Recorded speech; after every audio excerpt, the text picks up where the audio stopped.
Cinnamon Toast Crunch. Anybody? Oh, yes. There we go. Thank you. She got great. You can leave with the box if you want. That's just a gift for your enthusiasm. Today, no lie, today is also National Cereal Day. It's like I planned it. It's like I planned it. I'll take it.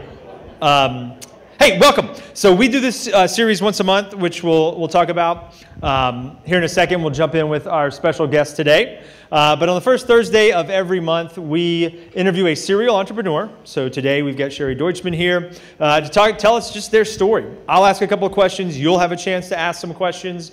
Sherry is always generous with her time. So if she's not able to stay to ask or answer some questions, I'm sure she'll want to follow up. So thank you all for being here first and foremost. I always ask this. First time at the EC, will you raise your hand? Awesome. Welcome. Who is an entrepreneur? Yes. Welcome home. So the EC wants to be your home for where you can go work on your next great idea. We've been doing that for about 13 years, 10 of those years in this building. If it is your first time and you want to stick around, we'd love to give you a tour to show you the space. We've got about 10,000 square feet of co-working space on the other side of this wall that we keep open to Nashville's entrepreneurs. So you can come meet one another and connect with mentors and, like I said, work on those next big ideas. A couple quick announcements we're going to run through real quick. We want to always thank our partner, Dell, who helps us help you all start and work on your idea, whatever those resources are. So here's a quick message from them. Dell for Startups is a proud sponsor of the Nashville Entrepreneur Center. Dell for Startups is a program from Dell Technologies that helps entrepreneurs launch, grow, and scale their startups by providing resources, tech expertise, and scalable technology solutions. Some of the key benefits include a dedicated technology advisor who is local to Nashville, discounts and promotions on select Dell products and services, and access to our vast portfolio of products. For any questions on how to access these benefits, visit dell.com/startups or contact your dedicated Dell for Startups point of contact.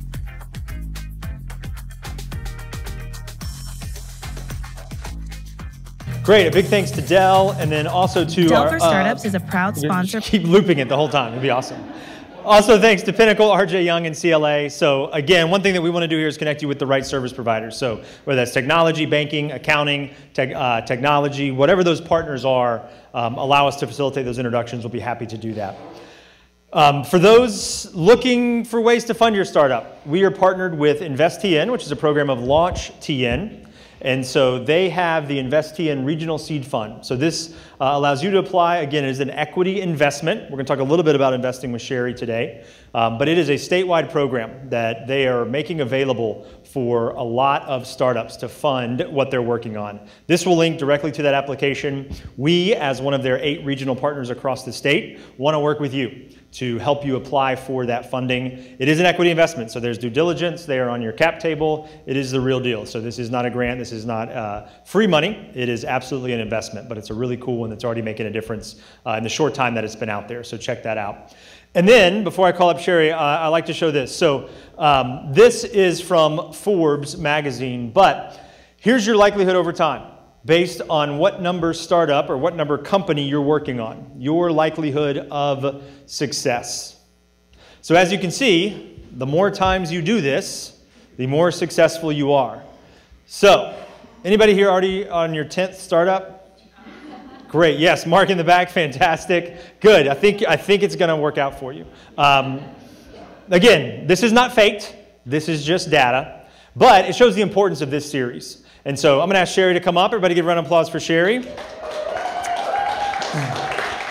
Because she's done this more than once. And so rather than our whole thing here at the EC just being like, look, just keep doing it, you'll eventually succeed, just keep failing, we would rather listen to folks and hear some lessons and some stories that hopefully can prevent some mistakes for you, or at least let you know what, I'm not the only person who did that. But also to hear some stories of success. So, Sherry, welcome. Thanks for making time. Thanks, great to be here. Let's start out. The first question I always ask everybody, tell us who was the first entrepreneur you ever met, or the first exposure you had to the word or the world of entrepreneurship? I think really my dad was the first entrepreneur I met, but I didn't know that word, and he didn't know that word. And so the first time I actually met a person who identified as an entrepreneur was here in Nashville for, my boss. But he called himself an entrepreneur. And And ironically, he's the guy that I was working for when I finally said, I've had enough, and I walked out of his office and never walked back in, and started a company competing with him the next day. We're going to get there. And by the way, this QR code behind me, it links to a podcast with Sherry, part of our podcast series, Circle Back. So if you really want, since we're not going to have all the time to get into her full story, that's got it. So be sure to download that episode and give it a listen. So before we get there, where you walked out and started a competitor, talk to us about okay, your dad was the first entrepreneur you knew. What exposure did you have to this growing up? Talk to us a little bit about that background, about that upbringing, and the first time you started something in business. My dad was a general contractor in Banner Elk, North Carolina. So if y'all have ever been to Beach Mountain or Sugar Mountain and saw that monstrosity, my dad's partially responsible for that. And so I worked for his plumbing business first, and then his general contracting business occasionally, like as a receptionist, and helped do some billing and things like that as I was growing up. But I got to see how hard he worked, and he had 7 kids, so he didn't have a choice. He had to work hard. But I saw his dedication and tenacity then, and no doubt learned from that. And most all of my 6 siblings are also entrepreneurs. And so was that something that you thought at any point, that's what I'm going to do? Or were you thinking, yeah, I guess if I work, when I work, I'll apply for a job and go work for someone else? My family are all Jehovah's Witnesses, and they don't really think about anything in the secular world. Everything is about the Bible and about Armageddon and about the new system of things that is coming, and so everything was geared toward that. So you don't really think about careers, and so I didn't, other than, I was a singer. I thought I was, and so I just had this dream of moving to Nashville and being a star, and so I broke away from the church at 25 and came to Nashville to be a star. And I just saw Angela, my friend there, and I haven't seen her in a long time. Hi. Hey, Angela. So you came to Nashville 25 to be a star. Yeah. How did that go? Yeah, not. It was when the Bluebird Cafe had just opened, and I was so poor, so I didn't have any money at all, but I would drag myself and my daughter out to the Bluebird, and they would let me bring my daughter, who was 3, and we would just, it was free then. Mm-hmm. And they would get me a glass of water, and we would sit and listen. And so it took me 2 weeks of going to the Bluebird, realizing I did not have the goods. Really, I learned fast. And so then what? So, that singing's not going to work out. You've got a 3-year-old daughter. Yeah. I got a job, working in sales, and the background as a Jehovah's Witness is good for sales. Also good for teaching how to deal with rejection. So my first job here was selling cars, and then I ended up working in a different industry. Really good training ground working for waste management in the construction site division, and then ultimately in their healthcare division, which gave me an entree into just selling in healthcare. And so talk to us a little bit about selling, because some folks, especially if it's your first time being an entrepreneur, when I first became an entrepreneur, I didn't realize from the outset how much selling I was going to have to do as the founder. And I didn't get in it because I had a sales background or because I wanted to go be in sales, but it's just sort of the truth of it. So how much from that, your background, whether it's in the church and knocking on doors or with the car dealership or elsewhere, how much did that train you, and how important did that become when you eventually did start your company? Oh, it's critically important. And every entrepreneur in here, you are in sales whether you want to be or not. And so many people have a disdain for sales and look down on sales, but man, nothing happens without sales. And so I think, the sooner you embrace it and realize that I'm going to be selling as long as I'm owning a business, you're either selling to investors, or you're selling new customers, or you're selling your team. You're always selling. And so how did those sales skills and that career path lead up to the opportunity to start LetterLogic? Walk us through that, sort of the couple of years up before leading to that. Yeah. So I first was selling cars, which was a really tough business. And I didn't do so well at it, obviously, because, the first couple of years in Nashville, I couldn't afford daycare and the light bill. So my daughter and I often did not have electricity. And so we, had a really tough time here. I didn't have health insurance. It was just rough. But then I ultimately left the car business and started the sales in healthcare and started doing really well. And ultimately, bought a house and kept my electricity on for more than 30 days at a time.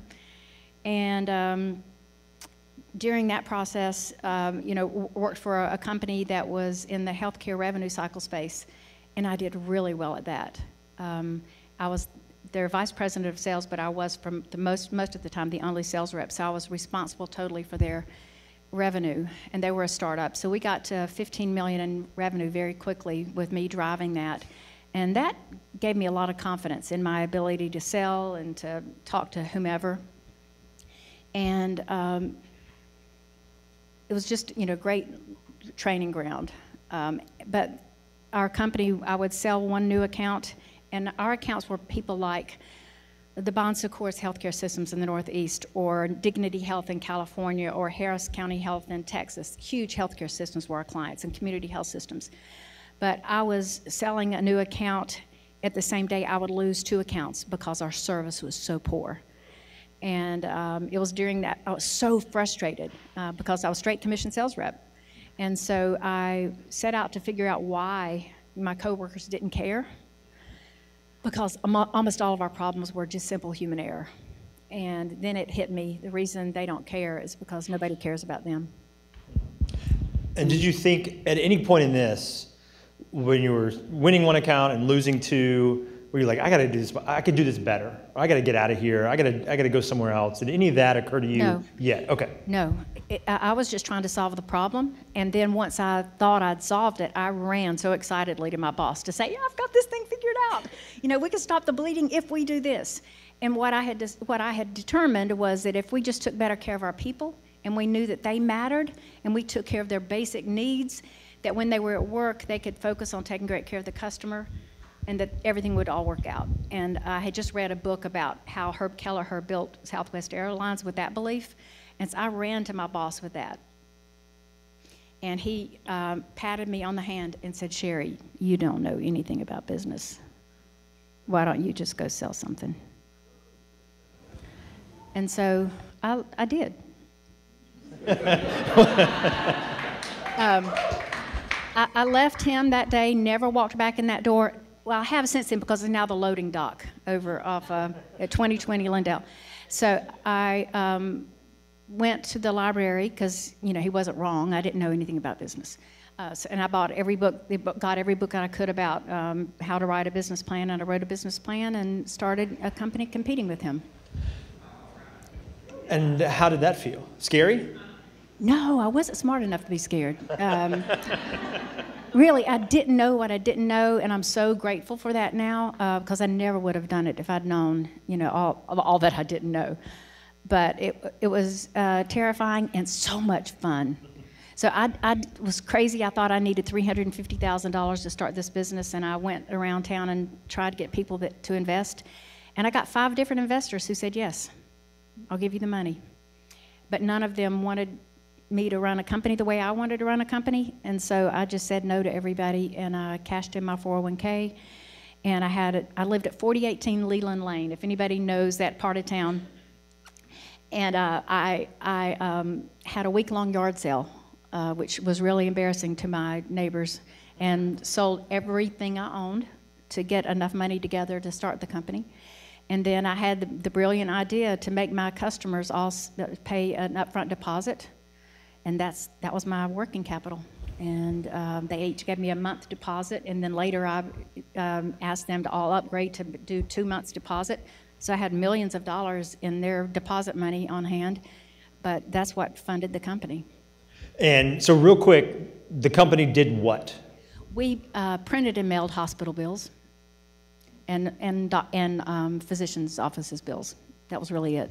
That's it? Yeah. Very simple, not very sexy business.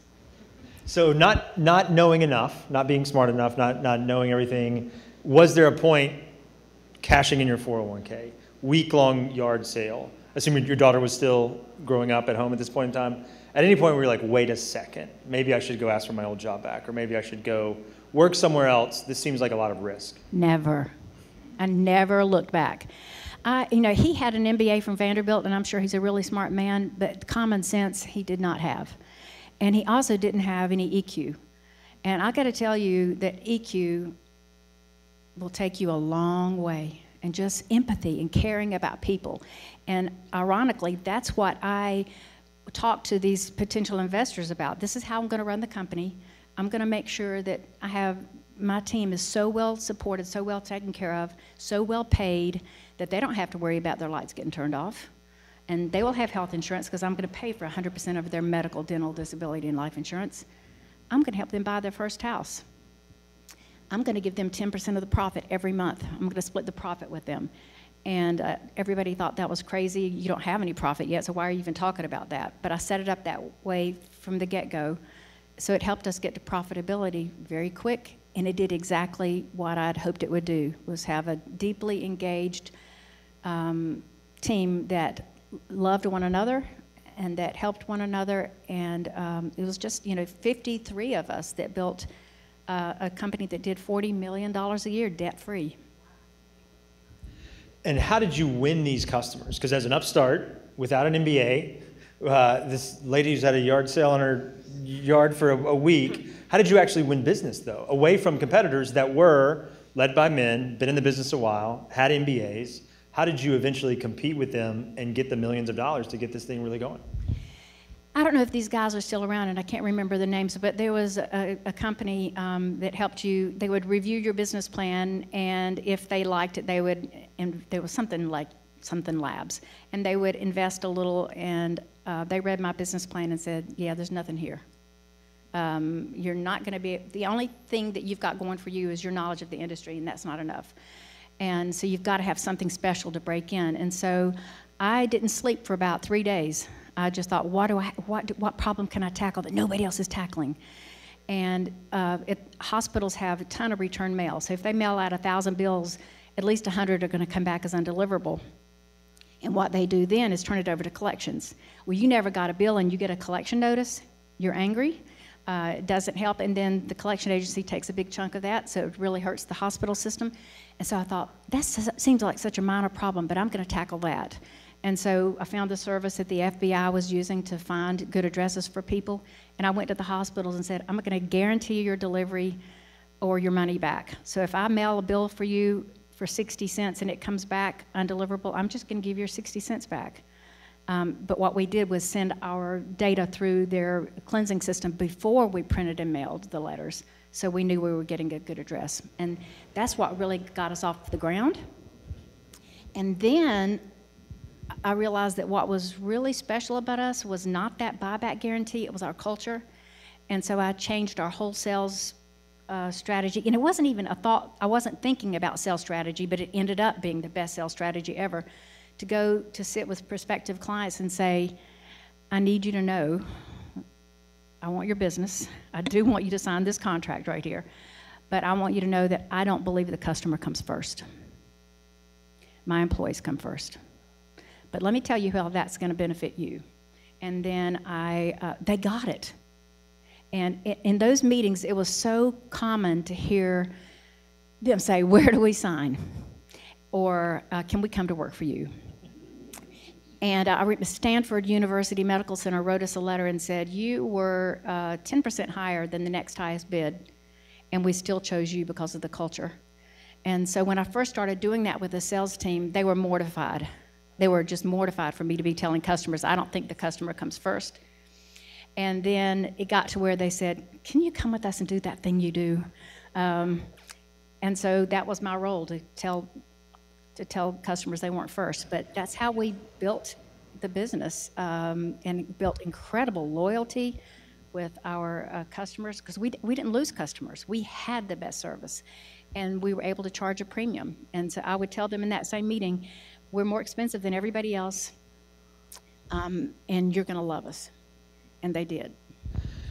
So everything you're saying, we know the very happy ending, but if an entrepreneur walked in here and said, hey, I got a great idea. I'm going to cash out my 401k. I'm going to sell a lot of my possessions. I have some industry knowledge. That's helpful. no one wants to invest in this. We're going to prioritize employees. In a lot of places, that's something that at very first glance, it's like, well, wait a second. Let's talk about this. So how do you now, from where you sit, if someone comes to you as an investor and says, listen to my idea, here's the boxes I want to check, how do you help them navigate that? Because yes, risk is involved. All levels of entrepreneurship. It's a French word. At the heart of that word is the word undertake, and the origin is also one of inherent in risk, that you are undertaking something and therefore is a risk to be born because of that. So how do you, where you sit now, knowing more than you did, how do you help another entrepreneur think through the risk they're willing to take? Maybe they have kids, maybe they don't. Maybe they have a partner, maybe they don't. Maybe it's something that they're willing to put all their chips on the table, maybe not. How do you think about or navigate risk now, sitting where you sit? Well, I have become an investor. I'm an angel investor in 26 women-owned businesses. And I go back to the one investor that I ever had. His name is Lucius Birch, and he is a man who had taken 42 companies public. And my second year in business, I ran out of money. I didn't know that you could grow so fast that you would run out of capital, but I did. And so Pinnacle Bank took me to see Lucius, and I was still asking for $350,000. And so he stroked a check and got some ownership in my company that day. And later, when I was able to hand him a check for $14 million for his investment that day, I asked him why he invested in me. And he said, because you were scrappy and you were all in, and I was. And so if somebody's coming to me and saying, I've cashed in my 401k and I've sold all my belongings and I'm dedicating, 80 hours a week to this, then I'm going to believe in them more quickly than I am with anybody else. And that's how I make my investments too. I want to see somebody that's so fervently believing in what they're doing that they're not going to take no for an answer and they're not going to consider failure. So as great as the company was going, as much revenue, as great as the culture was, what you were helping employees do, you still decided to sell it. Yes. Talk to us a little bit about that decision and that process. Two things happened at the same time. One, my teenage granddaughter came to live with me, and she needed a mother figure, and I needed to be available to her. And at the same time, our company had quadrupled the EBITDA over an 18-month period. And so that is prime time to sell your business. And because those things happened simultaneously, it just had to be. So I sold in 2016 and had several big companies bidding to buy our company. So I got a nice multiple and had a really nice payday.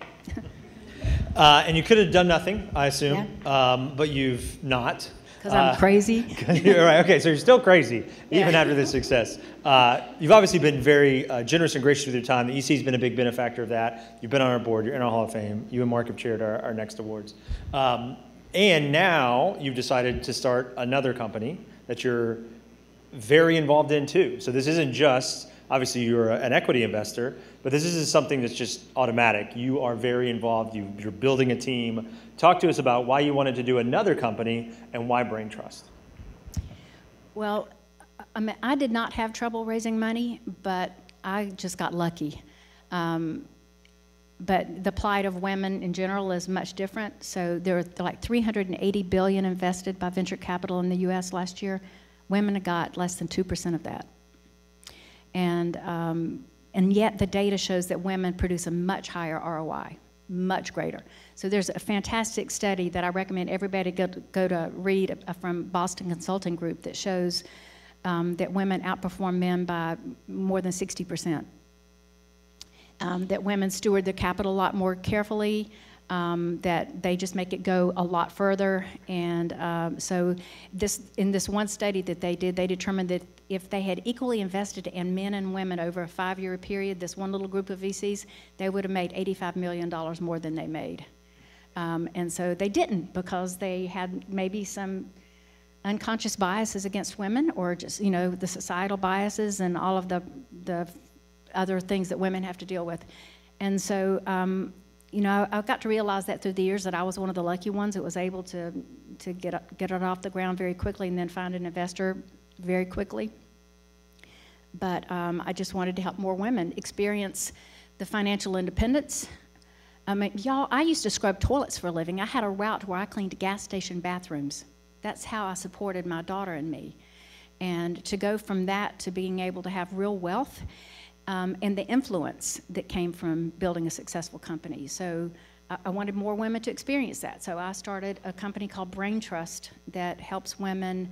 We put the women together in groups of 7, and they get together once a month for 4 hours, and they bring their problems, their challenges, their great opportunities to the table, and then they just help each other. Because you don't know what you don't know, but somebody else at that table knows exactly what you need to do then. And so the women just in Nashville and BrainTrust, there's about close to 200 now, have raised $179 million. They did $149 million in revenue last year. So they're, you know, many of them are incredibly investable. We've got 3 or 4 unicorns, soon to be unicorns in that group. So it's the hardest thing I've ever done. Where I got to $1 million in revenue in the first year with the other company, we just started our 5th year, and I think we'll hit $1 million this year. It's much harder and yet way more rewarding, because instead of it just affecting my family and the 50 families of those people, it's these 200 women and their families. And now as we take it on the road, we're just getting ready to launch in our 2nd city. Just the exponential effect is going to be amazing. I've got one more question, but then we'll open it up to you all. So as you've got questions, be thinking about it, raise your hand. You wrote a book, Lunch with Lucy. Tell us about the book, but really the concept behind it that you started at LetterLogic. Well, I mean, our company, the foundational part of our company was empathy, and just caring deeply for one another. And one of the ways that I let the team members know that I cared about them was what they called Lunch with Lucy, where on Wednesdays, I wasn't Sherry, the CEO. On Wednesdays, I was just Lucy, a coworker. And they would sign up to have lunch with Lucy, and they chose the restaurant, and they chose who else would be with us, whether it was just the 2 of us or anybody else they wanted me to talk with. And then we went to the restaurant that they chose, usually in their neighborhoods. And then we talked about them. And I learned, you know, about their hopes and dreams, and none of them had ever wanted to work for a company that printed hospital bills. And so we figured out how to help them get on the path to fulfill their dreams. I learned what they thought I was doing right and wrong. So it was a time for me every Wednesday to just go and listen. And it became the most important time I spent in growing my company. And so that's why the book is called Lunch with Lucy. It's transformational leadership through empathy. And it really was. It's the only reason that I'm sitting right here right now. What questions do you all have? Thank you so much for your story. That was so inspirational. I just want to go out and tackle the world. That was fantastic. One thing that really jumps out is that your drive seems so incredibly unique. But if I had your accent, I could rule the world. But your drive is so incredible, and I kind of wonder, as you reflect on yourself and what makes you tick, what makes the way that you see the world unique, which then manifests itself in this incredible career, incredible drive, when you reflect on yourself? What makes you so driven? This is a vulnerable moment, but it's really not good enough. I grew up with that feeling always that I wasn't good enough. I wasn't smart enough, pretty enough, tall enough, thin enough. And it's funny, my husband has the same thing, and I think a lot of entrepreneurs do. And so it's that drive that keeps you going. And no matter what you achieve, it's never quite enough. I can do more, I can do more. Sad but true. What's the next thing? What are you doing next?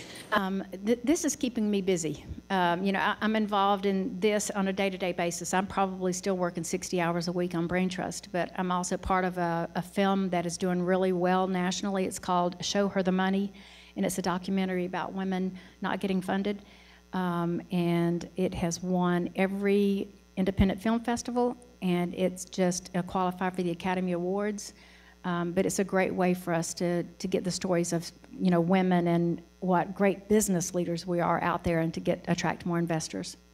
That you get it, like, it's all about community and working together, because we can all help each other. We can, Absolutely. and that's all you. That's what makes it going, I feel like. That's what makes it work, is that you're working together, especially with your employees. Yes. In fact, our tagline is fast and further together.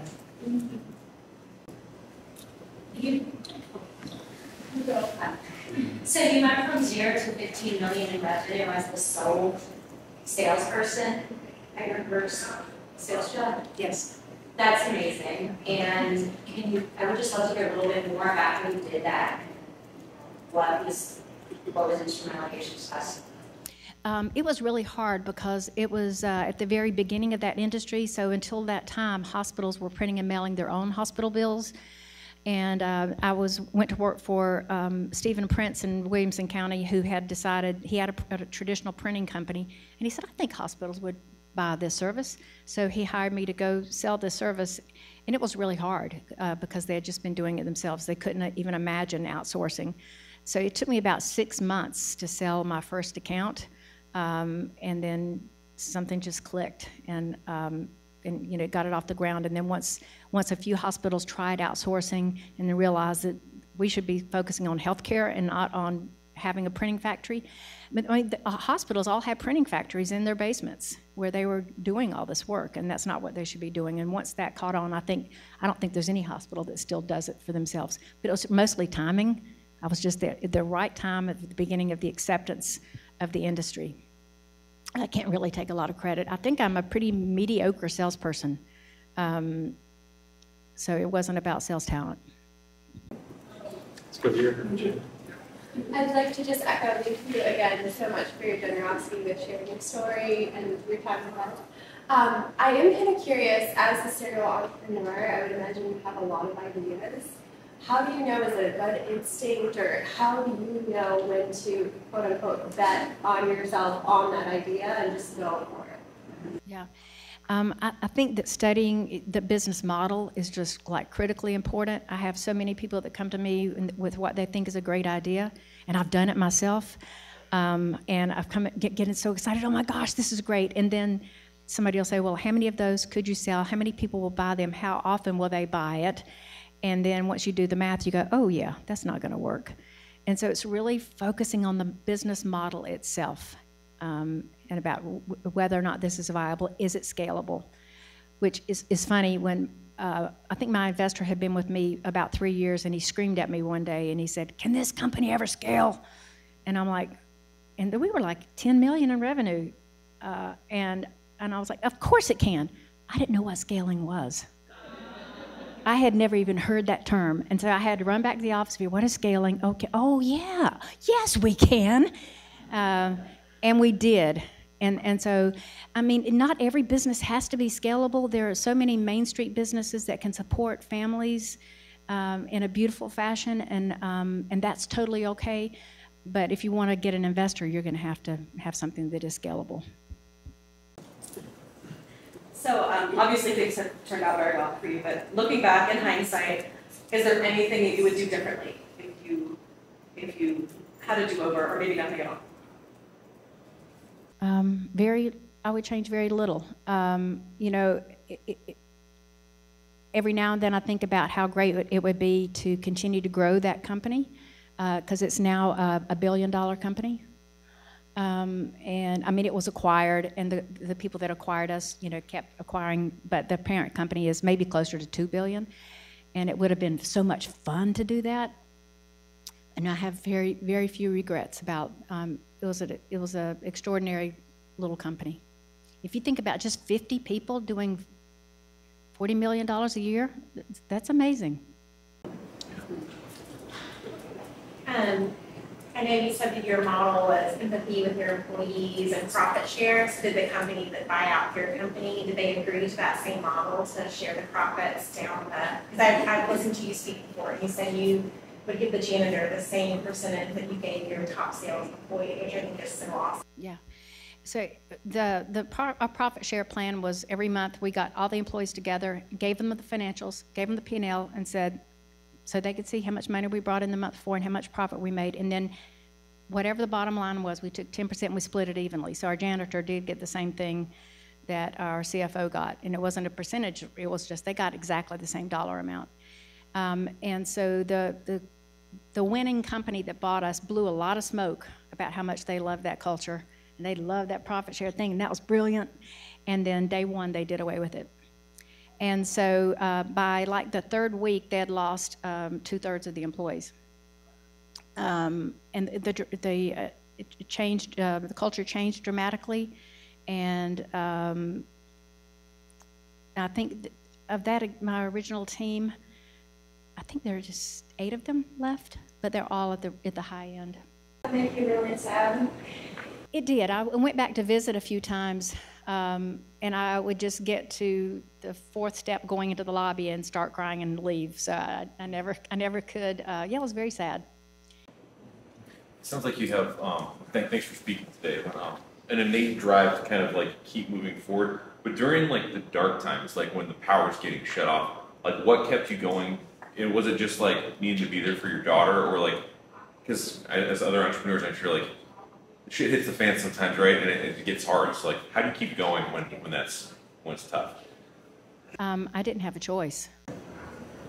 It was only me. I was the only person that was going to feed her and keep a roof over our heads. And so I couldn't take a break. I couldn't slow down. Nicole, did you have a question? Yeah, why did you name your company BrainTrust? Well, there are lots of women-owned organizations, and no slight to them, but there are a lot of about lipstick and high heels and pink and our the femininity and